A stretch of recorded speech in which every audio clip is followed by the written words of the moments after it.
Hey guys, what's up? It's Crumb, and welcome to part 3 of things only old RuneScape players will remember. This one I'm once again going to be focusing on a lot of things from the classic era, but I found a lot of really obscure things that I don't think a lot of people will remember, even if you've been around for a very long time. You know, if you do remember these things, let me know in the comment section below, and if I left anything out, also let me know in the comment section below. So without further ado, let's get into the video. This first one I find the most interesting. Before the release of the Wilderness on August 13th of 2001, the entire RuneScape world was a PvP area. There was a few restrictions, like you couldn't attack players 5 levels above or below you, but within that range you could. And there was also safe zones, being Lumbridge and the banks, but anywhere outside of those areas you could be attacked and you could lose all of your items. So at this time there was actually a few very feared players just because they were super high combat levels and no one could take them on if they decided to kill you. However, they couldn't do any type of mass massacre because they needed to fight within that 5 combat level difference. But nevertheless, one of these players was Robin Hood too, and I actually have some pictures of him in fights. And the interesting things to note here is he's only like level 70, but at that time that was a super high level.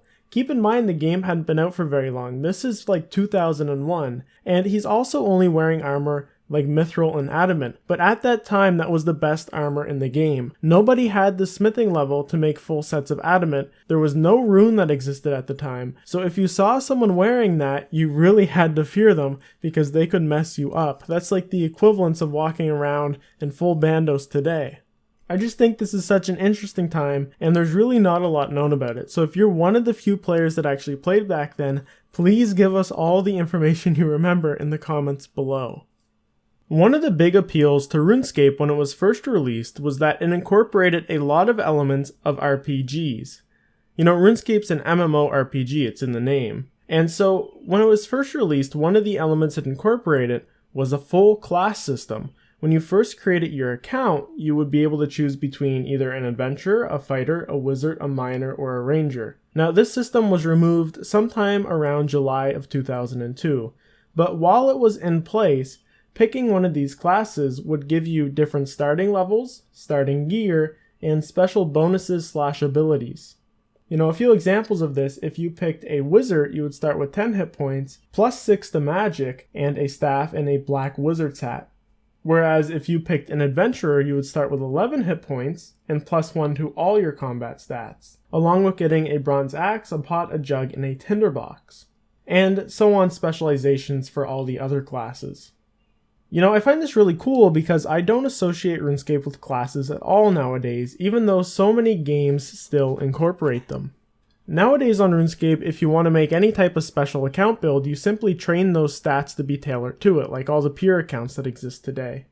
And one interesting thing here, anybody that has a 9 hit points account today on RuneScape had to have picked either a wizard or a miner if their account is from before July of 2002.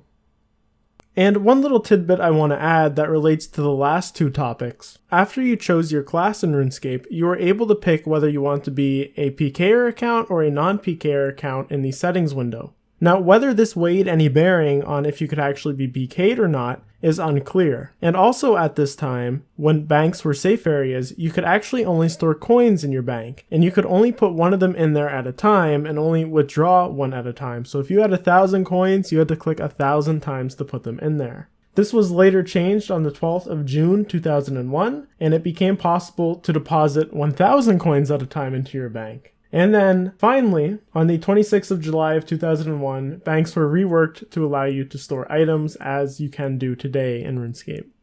Here's another really interesting one. So back in RuneScape Classic, the very early days, there was actually a hiding stat that was on armor. And the idea behind this was it would make certain monsters not aggro on you if you had like so much of a certain hiding stat. And there was actually a spell under the Good Magic spellbook that would increase your hiding stat, at the cost of 1 fire rune, 1 mind rune, and 1 body rune. However, on the 10th of May of 2001, the stat list was reorganized, and this kind of marked the end of the hiding stat bonus. Definitely a cool stat that, you know, it's too bad that it went away, but what they ended up actually doing was reworking how the monster aggro works into what it works now, where if you're a certain combat level, they won't actually attack you. Back in the early days of RuneScape Classic, we're talking like April of 2001, there was a lot of skills that were kind of quickly removed from Classic and thus the later game, or they were developed into other things. So these were Influence, Good and Evil Prayer, Good and Evil Magic, and Tailoring. So one of the cool ones is Influence. Influence is now the quest point system, but back then when you did quests, you would actually level up your influence level, and this would give you access to things like bartering with different NPCs. For example, you could barter with the silk trader to lower the price that he sells his silk at. As for Good and Evil Magic, really this was just a division between the two categories, and each one had different spells. And the same went for Prayer. It was kind of divided into two parts, and which one you could level when you buried bones was a little bit dodgy. So back then it was kind of thought that if you buried the bones from people that you killed or enemies that you killed, you'd level up bad magic, or you'd level up bad prayer. And if you buried bones from other things, you would level up good prayer. But I couldn't really find any information on how you would specifically level them up. And the same goes for magic. How you leveled those up isn't really clear, how you leveled up the individual skills, that is. As for tailoring, that's a skill that was there in the stat menu, but there was no way to level it and nothing was ever done with it, and then it was kind of later removed. It would have been interesting to see what they developed that into, but it doesn't exist in the game anymore. You know, definitely cool how we can look back on the RuneScape history like this and really see the development process of how they refined the skills and skills they were thinking about doing and how they got rid of things and then grew into what we know today as RuneScape. You know, back in the day of like 2001 to 2003, the skills present were very poorly designed and they required a stupid amount of clicking to train.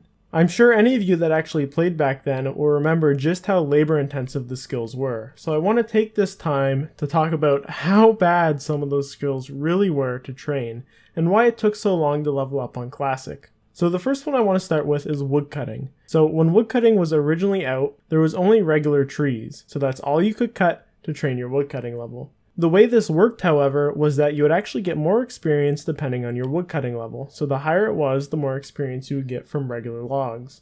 The same went with firemaking. The XP worked in that way, and an interesting thing about firemaking is actually you could burn your logs anywhere you wanted, even inside of banks. You could light an entire bank on fire, it was completely fine. Now the annoying thing about woodcutting and firemaking is that for woodcutting, you need to click each time you want it to attempt to cut a tree, and for firemaking, you need to drop the log from your inventory and use your tinderbox on the log that's now on the ground to actually burn it. A lot of clicking to train such a simple skill. But this was actually changed, at least the tree situation, after the release of the fletching update.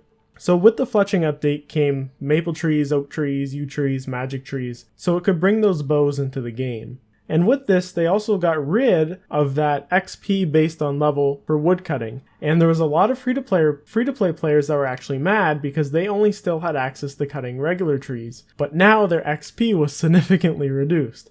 A lot of people always talk about how time-consuming it is now to level things in RuneScape. But back then, it took even longer and it was even more meticulous to train the skills. Back in RuneScape Classic, there was a system put in place just before the release of RuneScape 2 called Fatigue, and Fatigue was meant to be a way to combat botters. And how it worked was that as you trained your skills, your fatigue would rise, and once your fatigue hit 100, you wouldn't gain any more experience until you went to a bed and slept in it. And when you slept in the bed, your fatigue would go down, and you would have to answer one of those little robot captcha things to wake up again. And for a while, actually, there was no such thing as a sleeping bag that you could bring with you. So you would need to find a physical bed in one of the houses to sleep in to continue gaining experience. You know, this was really a huge inconvenience for anybody that was training skills, and bots quickly found a way around this. Actually, what they ended up doing was they formed these IRC channels that all the bots would connect to, and then when one person came back to check on their bot and they saw they were stuck in a CAPTCHA, what they would do is they'd figure it out and then put in the answer into the IRC. And then all the bots would then take that answer and they would try it on their own game and hopefully it would work. And then later these bots evolved to actually be able to automate this process with different pieces of software. I think the notable one back then was called like Leo Sleep or something that would actually solve it for you. That would actually solve the CAPTCHA for the bots. So it didn't work out too well for Jagex as an anti-botting measure, and really it annoyed a lot of players. I wonder how many of you guys remember these CAPTCHAs.